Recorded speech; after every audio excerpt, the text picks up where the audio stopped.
좋은 아침입니다. 오늘 예수님의 평강이 여러분의 삶 위에 임하시기를 바랍니다. 기도를 시작하기 전에 함께 하나님의 말씀을 묵상해 봅시다. 인생에는 많은 것을 잃었다고 느끼는 시기들이 있습니다. 아마도 여러분은 뒤돌아보며 인생의 방향을 바꿀 수 있었던 기회들을 생각하지만 어떻게든 놓쳐버린 것들을 떠올릴 것입니다. 큰 격려와 지지, 기쁨을 가져다 줄 수 있었던 관계들이 있었지만 설명할 수 없는 이유로 끝나버렸거나 실현되지 않았을 수도 있습니다. 수년간 품어왔던 꿈이 단순히 사라져버렸을 수도 있습니다. 심지어 회복할 수 없을 것 같은 인생의 계절에 있을 수도 있습니다. 이런 생각들이 우리를 엄습할 때 낙심하고 잃어버린 것들이 결코 회복될 수 없다고 믿기 시작하기 쉽습니다. 하지만 하나님의 말씀에서 말하는 진리는 매우 다릅니다. 우리는 회복의 하나님을 섬깁니다. 주님은 우리의 인간적 한계에 제한되지 않으십니다. 그분은 우리 실수에 돌이킬 수 없음이나 상황의 잔혹함에 구속되지 않으십니다. 사람에게 불가능한 것이 하나님께는 완전히 가능합니다. 성경은 그분의 회복 능력의 분명한 예들을 보여줍니다.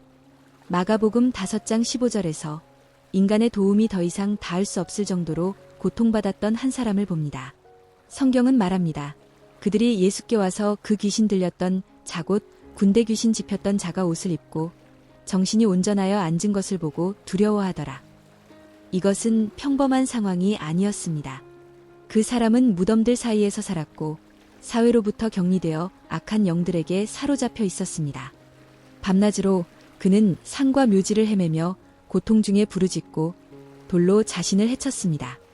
아무도 그를 제어할 수 없었습니다. 인간적인 어떤 기준으로 보아도 그는 구원받을 수 없는 상태였습니다. 그러나 그는 예수님을 만났습니다. 단 한순간에 모든 것이 바뀌었습니다. 고통이 멈췄고 억압이 제거되었고 그의 마음이 자유로워졌고 존엄성이 회복되었고 평안이 돌아왔습니다. 그는 다시 하나님의 자비로 덮였습니다. 그것은 부분적인 치유가 아니라 완전한 회복이었습니다. 또 다른 예는 불과 몇 절 후인 마가복음 5장 41대 42절에 있습니다. 한 젊은 소녀가 죽었습니다. 그녀의 생명이 중단되었습니다. 하지만 예수님이 그 집에 오셨을 때 그분은 그녀의 손을 잡고 말씀하셨습니다. 달리다고 미는 소녀야, 내가 네게 말하노니 일어나라는 뜻입니다. 즉시 그녀는 일어나 걷기 시작했습니다. 끝나버린 그녀의 생명이 돌아왔습니다. 그녀의 부모와 모든 참석자들이 놀랐습니다. 이 두 이야기에서 한 가지 진리가 분명해집니다. 예수님은 영원히 잃어버린 것처럼 보이는 것을 회복시키십니다. 산산이 부서진 마음이든 깨진 몸이든 생명 자체이든 그분은 그것을 되돌릴 수 있으십니다. 그분의 능력 밖에 있는 것은 없습니다. 따라서 오늘 여러분의 기도가 주님, 제 인생의 상황을 바꿔주세요와 같다면 그것을 행하실 수 있는 분께 기도하고 있다는 것을 아십시오. 주님, 당신의 은혜가 필요합니다. 당신의 선하심과 자비가 저를 따르기를 원합니다. 저를 새로운 계절로 이끌어주세요. 의심하게 만드는 목소리들을 잠잠케 해주세요. 라고 말하고 있다면 하나님이 이런 기도들을 들으시고 회복에 대한 약속을 하셨다는 것을 아십시오. 요엘 2장 25대 26절에서 하나님은 이 강력한 말씀을 하십니다. 내가 전에 너희에게 보낸 큰 군대 곧 메뚜기와 느치와 황충과 팥중이가 먹은 횟수를 너희에게 갚아주리니 너희는 먹되 풍족히 먹고 만족하여 너희 하나님 여호와의 이름을 찬송하리라. 그가 너희를 위하여 놀랍게 행하셨음이라. 내 백성이 영원히 수치를 당하지 아니하리로다. 그분이 말씀하시는 것에 주목하십시오. 그분은 축복만이 아니라 세월을 회복시키겠다고 하십니다. 결코 회복될 수 없다고 믿었던 시간 자체가 하나님의 손에 있습니다. 소모되고 도둑맞고 파괴된 것을 그분은 되돌릴 수 있으시며 종종 이전보다 더 큰 정도로 회복시키십니다. 베드로전서 5장 10절에서 읽습니다. 모든 은혜의 하나님 곧 그리스도 안에서 너희를 부르사 자기의 영원한 영광에 들어가게 하신 이가 잠깐 고난을 당한 너희를 친히 온전하게 하시며 굳건하게 하시며 강하게 하시며 털을 견고하게 하시리라. 이것은 하나님이 단순히 물건들을 회복시키시는 것이 아니라 여러분을 회복시키신다는 것을 말해줍니다. 그분은 부족한 것을 온전하게 하십니다. 약한 것을 강하게 하십니다. 흔들린 것을 견고하게 하십니다. 그분의 회복은 내적이면서 동시에 외적이며 여러분 존재의 모든 부분에 영향을 미칩니다. 하지만 회복은 단순히 하나님이 하실 수 있는 일에 관한 것만은 아닙니다. 그것은 또한 우리가 믿어야 할 것에 관한 것이기도 합니다. 믿음은 여러분의 현재 상태와 하나님이 약속하시는 회복 사이의 다리입니다. 만약 인간적 논리로만 여러분의 손실을 본다면 모든 것이 끝났다고 결론 지을 수 있습니다. 하지만 믿음의 렌즈를 통해 보기로 선택할 때 여러분이 깨닫기도 전에 하나님이 이미 새로운 일을 시작하셨음을 보게 될 것입니다. 때때로 회복은 즉각적으로 일어나지 않습니다. 계절이 천천히 변하듯이 어떤 치유와 역전은 시간이 걸립니다.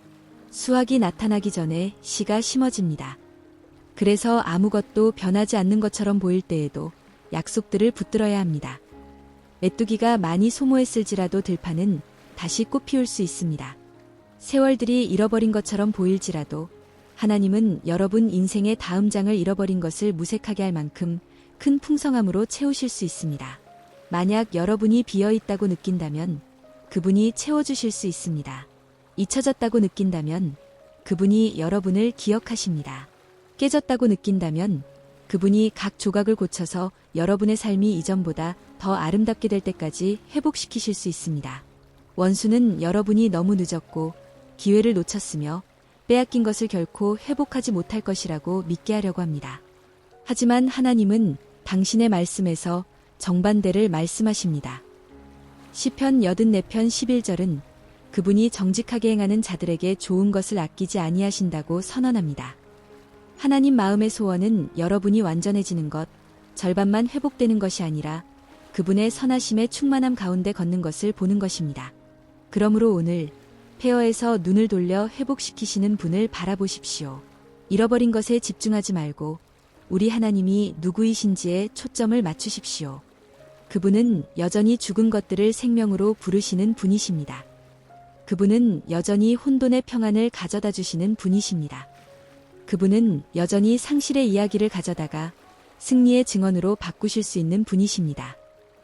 담대히 기도하고 예수 그리스도가 회복시키신다는 진리 위에 굳게 서십시오. 여러분의 회복은 과거와 정확히 같지 않을 수도 있습니다. 그것은 새롭고 더 큰 것일 수도 있고 여러분이 상상할 수 있는 것 이상일 수도 있습니다. 왜냐하면 하나님과 함께라면 최고의 것이 여러분 뒤에 있지 않기 때문입니다. 최고의 것은 여전히 앞에 있습니다.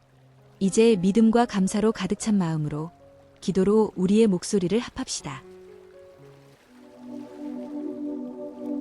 왕이신 예수님, 주님은 온 땅 위의 주권자시며 저를 이름으로 아십니다. 주님의 말씀이 이사야 55장 8대 9절에서 말씀하십니다. 내 생각은 너희의 생각과 다르며 내 길은 너희의 길과 다름이니라. 여호와의 말씀이니라. 이는 하늘이 땅보다 높음같이 내 길은 너희의 길보다 높으며 내 생각은 너희의 생각보다 높음이니라. 아버지, 이 진리에서 위로를 얻습니다. 왜냐하면 주님을 신뢰하기 위해 모든 것을 이해할 필요가 없기 때문입니다. 주님의 지혜는 완전하십니다. 주님의 때는 완벽하십니다. 주님의 관점은 영원하십니다.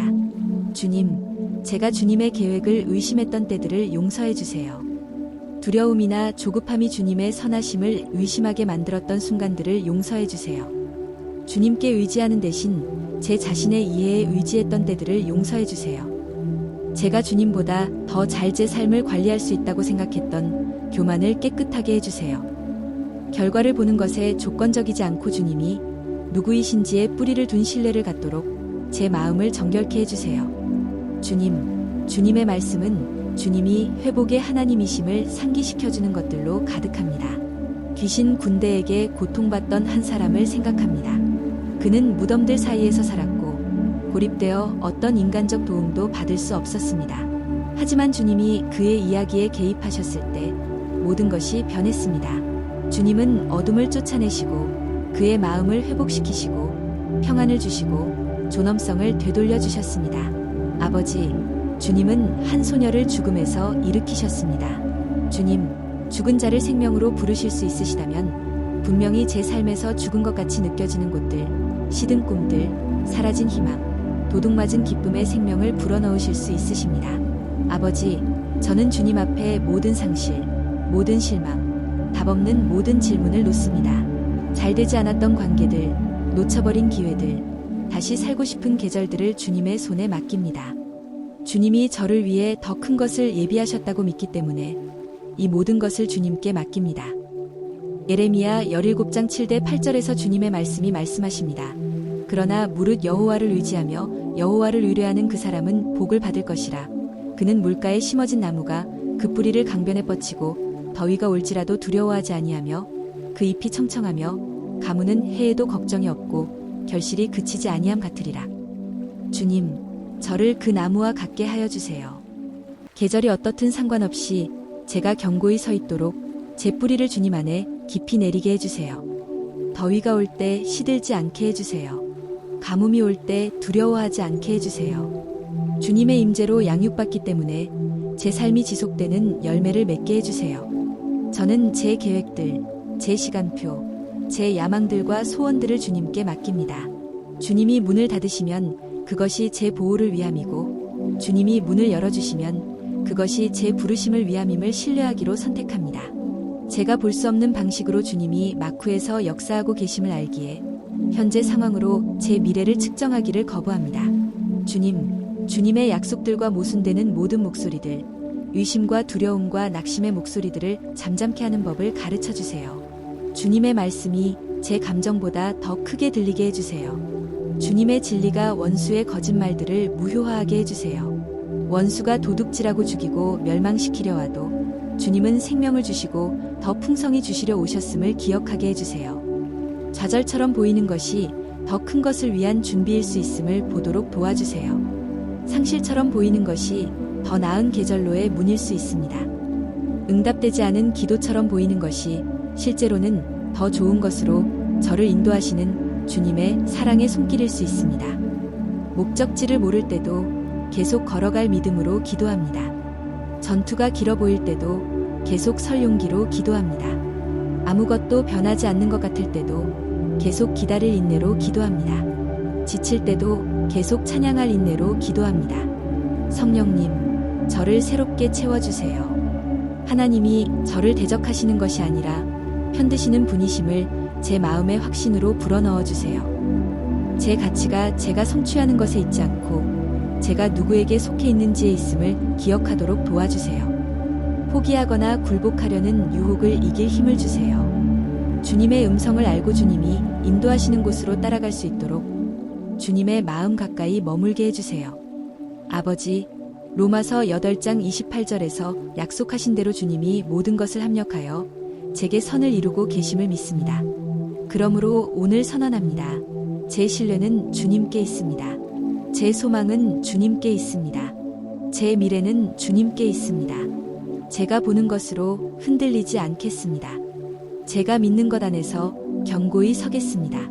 그리고 저는 제 하나님이 신실하시고 제 하나님이 능하시며 제 하나님이 선하심을 믿습니다. 예수 그리스도의 강력하고 승리하는 이름으로 이 기도를 드립니다. 아멘. 만약 이 기도가 당신의 마음에 감동을 주었다면 믿음의 표시로 아멘이라고 댓글을 달아주십시오. 이 기도의 모든 축복이 예수님의 이름으로 지금 당신 위에 있기를 기도합니다. 그리고 특별한 기도가 필요하시다면 언제든지 댓글에서 저희에게 말씀해 주십시오. 당신을 위해 기도하는 것은 저희의 영광입니다. 우리 주 예수 그리스도의 은혜와 평강이 항상 당신과 함께 하시기를 바랍니다.